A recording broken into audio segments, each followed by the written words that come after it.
Greetings, ladies and metal-gents, and welcome to this latest edition of Tales from Outer Space, where I take stories from across the internet and read them for your entertainment. This particular story is called Freeworld, written by nexquietus. No records exist telling of whom created the planet, but stories tell that a race called the Gatherers travel the dimensions and galaxies, finding planets on the verge of falling and scoop up whomever they are able to and transplant them to Freeworld. A new race hasn't been added in centuries, leading many to think that there aren't any more to be discovered. A sort of equilibrium has been reached, and more importantly, many of the old alliances, loyalties, and prejudices have dissolved into something more fluid and organic. A massive city, the likes of which have never been seen before. Freeworld. I swung my feet out of bed and shuddered at the cold of the hard wood. I really need to buy a rug, I thought to myself. The light filtered in dimly through the thick curtains. I could tell it was morning by the orangeness of the light. On Freeworld, the sun shone more purple at dusk. No one knew why. It just was. I stood up and stretched. I caught the reflection of myself in the full-length mirror and allowed myself a little smug smile. I was 40, but definitely didn't look it.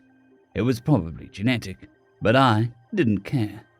My short dark hair didn't have any grey, and my skin was all muscle and no wrinkle, though not very tan. I never really tanned, no matter how much I tried. Probably also genetic. Same with the facial and body hair. I couldn't grow a moustache or beard if I tried, and I tried plenty. Kids in high school used to make fun of me for not having any chest hair. Well, the Minotaur were hairy all over, but they got darker patches when they hit puberty. Elves got chest hair a little late, but at least they had some. Demons, well, they varied, but were jerks anyhow. Dwarves had beards at 10, so they didn't count.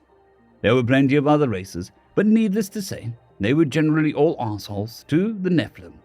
Other human variants had it better. The Lycans learned how to turn at puberty, and most of the other demis were just like normal humans, but we, the descendants of humans and angels, were there. The phone rang, pulling me from my not-so-fond memories. I grabbed it from the charger on the nightstand and put it to my ear. "Divot," I said. "Jace," the voice on the other end said. "We have a body." It was Winters, my partner. "Feck me," I thought. "Okay," I said instead. "How the hell do you find out before me?" I could hear him smile over the phone. "I have a nose for this shit." He made dog puns all the time. Pretty funny for a Lycan. "Hurry up, it's a pretty sketchy bit of town." He paused for a second. "It's in the crag. I'll send you the location." God damn it, I thought. Despite the fact that there hadn't been any gods around Freeworld forever. The crag was a shithole. Once in history, the area used to be a rocky outcropping, pockmarked with small caves and underground caverns. Now it was a poverty-stricken area that massive skyscrapers had built up on top of. People with money walked between the towers 10 stories above in skywalks, while the more undesirables were left in the streets and alleyways at street level. The crags were gone, but legend had it that the caverns still existed. And so the name still stuck. It was in the worst area of our police district, and that's probably why Winters and I were called. Brass hated that there was an angel in the department, let alone in homicide. I wouldn't likely be alive if I worked major crimes. People thought my over-principled temperament might force me to look into goings-on inside the force.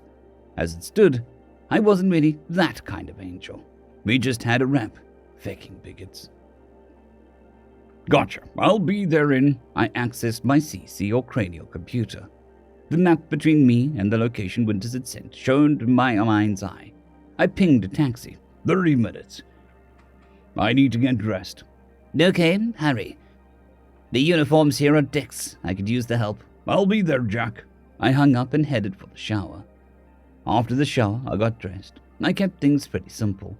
Black tactical boots, black slacks, black long-sleeve dress shirt, black tie and dark grey vest.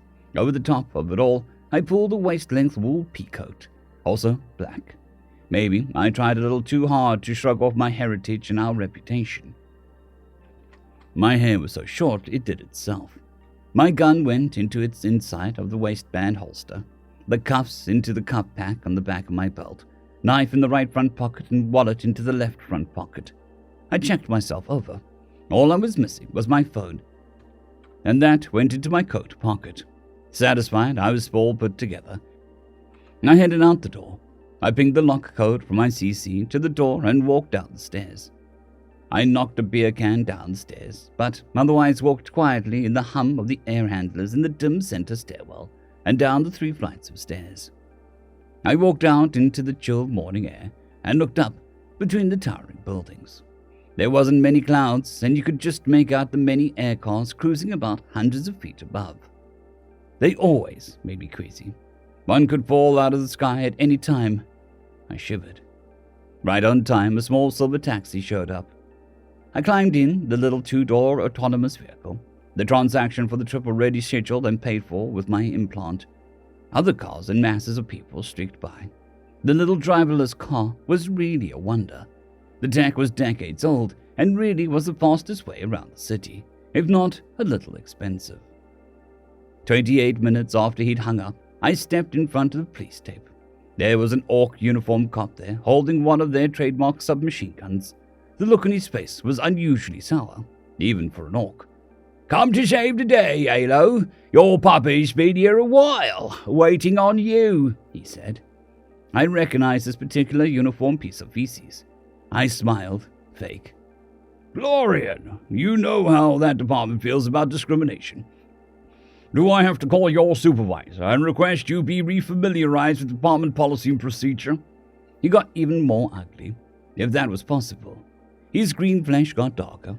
Orcs were like eternally pissed-off mood rings. They were green and got greener the madder they got.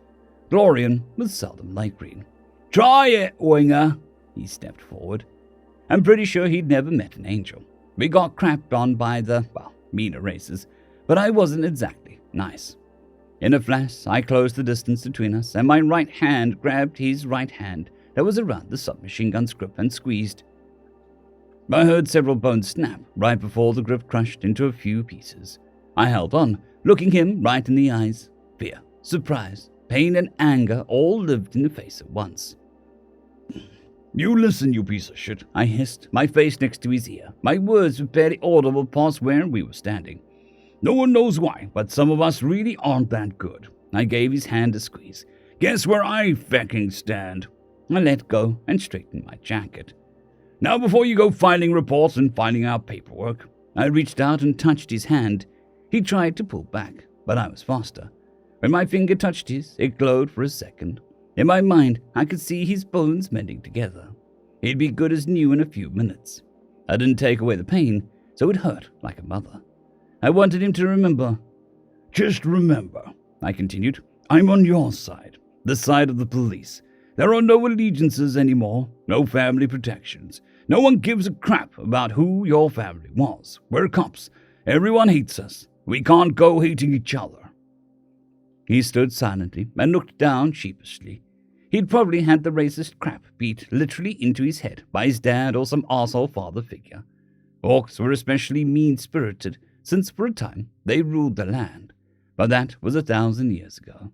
They seemed to be the only ones who remembered. Finished, I turned and walked to the alley. Winters was looking at me. "What the feck was that all about?" He turned and followed as I walked past. "I was attempting to improve race relations," he chuckled as we walked. I could see down the alley, a ways, a white sheet covering something, and a grey-furred satyr taking pictures with a scanner. "You know, you furries have it easy." He smiled and handed me a cup of coffee as we continued to walk. "Oh yeah?" he said, taking a sip. "Yeah, people are afraid of you. They piss you off, you turn and eat them." We both laughed and continued to walk. Our feet stopped at the sheet. Jack knelt and pulled it back, and I took a sip of hot coffee.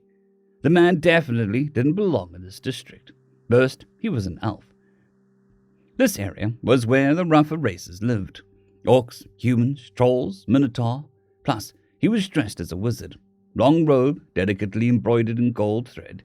I reached out with my senses. He held Aether. It was gone, along with his life, but it left a feeling. I couldn't tell you how much, but it had been there. Jack started with the quick report. Male elf, age undetermined, no identification, notable scars, marks, or jewelry. Puncture wound, right eye, likely cause of death. He was a magic user. I can sense aether. Tattoos? I asked, leaning myself. People either used aether or didn't. Mundanes used tattoos to access the aether that they didn't have. No tattoos meant he was a full magic user. Jack gently lifted the man's robes in a few places. I don't see any. Caster then, probably, I said. Most magic-using elves were casters. They used aether to cast spells. Other magic users used aether to enhance their mental powers, called psychers, or increase their physical ability, called boosters. All races, except for humans, can only work within one aspect. One more thing to make humans strange and be feared and or despised. Yeah, probably. I recognize these symbols, Jack said. I mean, they look like the robes that one guild I looked into once for that vice gig I did for a bit. What were their names? They're the ones that were into making runes and crap and using them to power that underground kobold factory. He tapped his finger against his forehead a few times. I thought for a second as I examined the elf's hand. They were calloused, but not from work. The calluses were around the index finger and thumb of both hands mostly, but overall kind of rough. The kind of calluses a martial artist might have, or at least one that uses a weapon. His hands were just like mine. The steam court? I asked, still examining the body. I patted him down and found something in his left sleeve. Yeah, he said. Those are the ones. This robe reminds me of theirs. He rubbed the fabric together in his fingers. They were casters. I really haven't met any other organized caster houses. I pulled on a glove and produced a thin-bladed knife from the intricate sheath on the inside of his left forearm.